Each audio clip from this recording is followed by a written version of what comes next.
Saya memulai setiap pembelajaran dengan cara sederhana. Siswa diajak menutup mata sejenak, menarik nafas perlahan, dan menyiapkan diri untuk belajar dengan penuh kesadaran. Kegiatan ini menjadi simbol perubahan, dari sekedar melihat layar menjadi menyadari diri dalam proses belajar.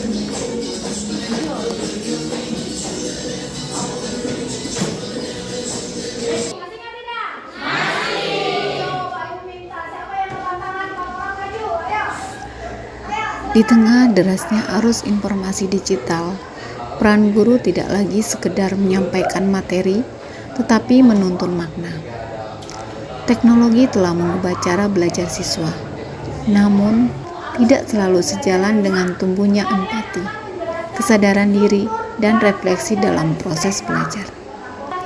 Sebagai guru bahasa Indonesia di SMK Negeri 1 Teknologi dan Rekayasa Kerom, saya menyadari bahwa generasi saat ini begitu akrab dengan layar, tetapi belum tentu akrab dengan makna yang tersembunyi di baliknya. Dari kesadaran inilah lahir gagasan pembelajaran D5, sebuah pendekatan yang menghubungkan teknologi digital dengan hati, mengajak siswa untuk tidak hanya melihat, tetapi juga merasakan. SMK Negeri 1 Teknologi dan Rekayasa Kerom berdiri sejak tahun 2006. Sekolah ini memiliki 3 jurusan: desain komunikasi visual, teknik konstruksi perumahan, dan otomotif. Sebagai sekolah di daerah perbatasan Papua, tantangan pembelajaran bukan hanya pada fasilitas, tetapi juga pada bagaimana menghadirkan proses belajar yang bermakna dan menggugah semangat belajar siswa. Dalam keseharian, banyak siswa terbiasa menggunakan media sosial dan teknologi. Namun, saat belajar, mereka sering kesulitan memahami nilai-nilai moral dan sosial yang terkandung dalam teks bacaan. Mereka cepat mengoperasikan aplikasi, tetapi seringkali kehilangan fokus ketika pembelajaran berlangsung secara konvensional.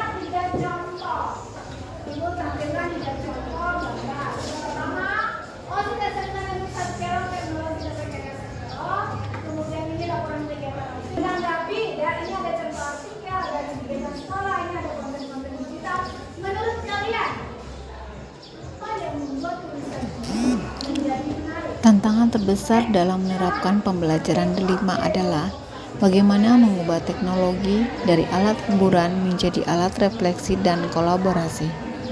Sebagai guru di wilayah dengan keterbatasan jaringan internet, saya sering berhadapan dengan kesenjangan digital di antara siswa. Namun, justru dari keterbatasan itu muncul semangat gotong royong. Siswa belajar saling membantu, berdiskusi, dan menemukan makna bersama. Selain itu, tantangan lain adalah menumbuhkan empati digital. Bagaimana siswa belajar memahami isi teks, sekaligus merasakan nilai-nilai kemanusiaan yang terkandung di dalamnya. Misalnya, ketika membaca teks laporan kegiatan atau menonton video pembelajaran, siswa diajak untuk menafsirkan bukan hanya isi bacaan, tetapi juga pesan moral di baliknya.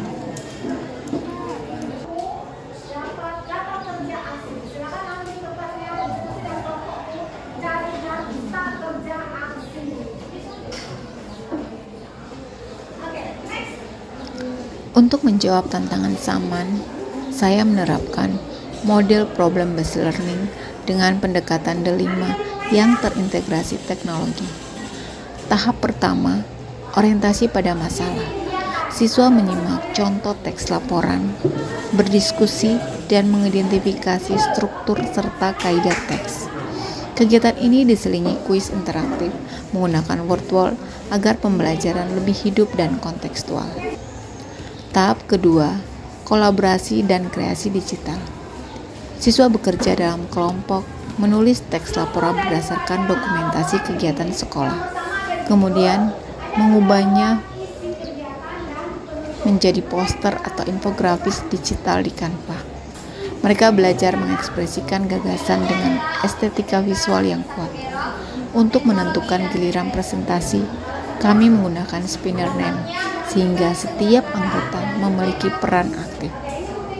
Tahap ketiga, di akhir pembelajaran, siswa menuliskan refleksi mereka, menjawab pertanyaan seperti apa yang kamu pelajari hari ini dan nilai apa yang kamu temukan dalam teks laporan. Prinsip refleksi dan metakognisi hadir di sini. Siswa menyadari proses berpikirnya sendiri dan bagaimana belajar mengubah dirinya.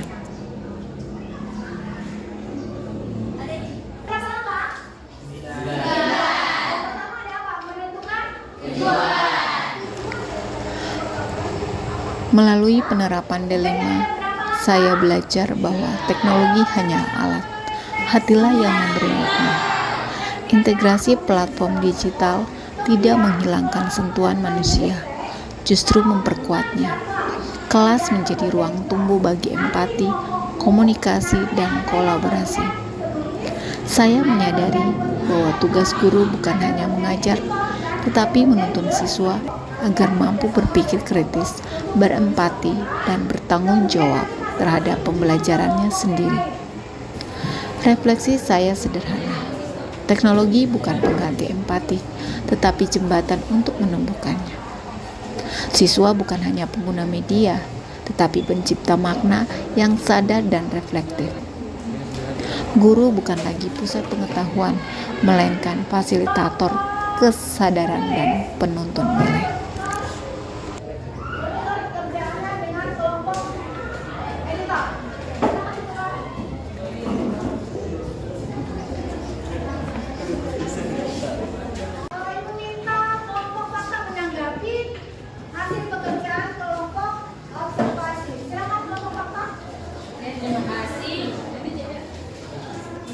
Hasilnya sudah bagus dengan struktur yang sudah tepat, ada isi judul, isi kayak pembahasannya.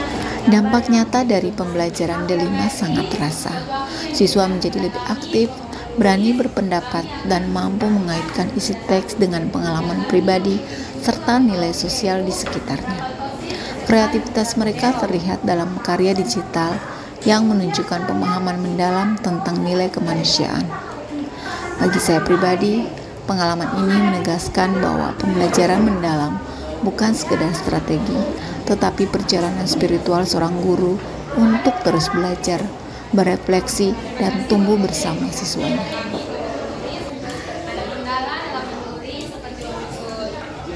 Topik atau judul, terus mencari data sebagai informasi,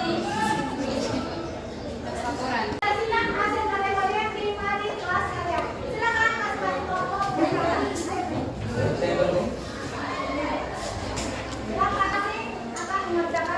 Kini setiap kali layar menyala di ruang kelas, saya tahu itu bukan hanya cahaya dari perangkat, tetapi cahaya dari hati yang sedang belajar. Karena pada akhirnya, guru sejati bukan yang paling tahu segalanya, tetapi yang terus mau belajar dan berbagi dengan hati. Salam kepada Bu Guru. Halo, selamat siang semuanya.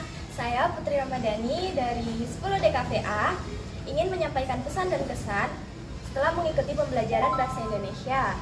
Pesan saya yaitu terima kasih kepada Ibu Guru yang telah memberikan pelajaran bermakna yang melatih kami menulis, bekerja sama, dan menemukan makna dari setiap tugas. Kesan saya yaitu pelajaran kali ini sangat menyenangkan dan juga memberi pengalaman dalam menulis, membuat poster, hingga mempublikasikan di media sosial. Saya sangat bangga dan termotivasi untuk terus berkarya.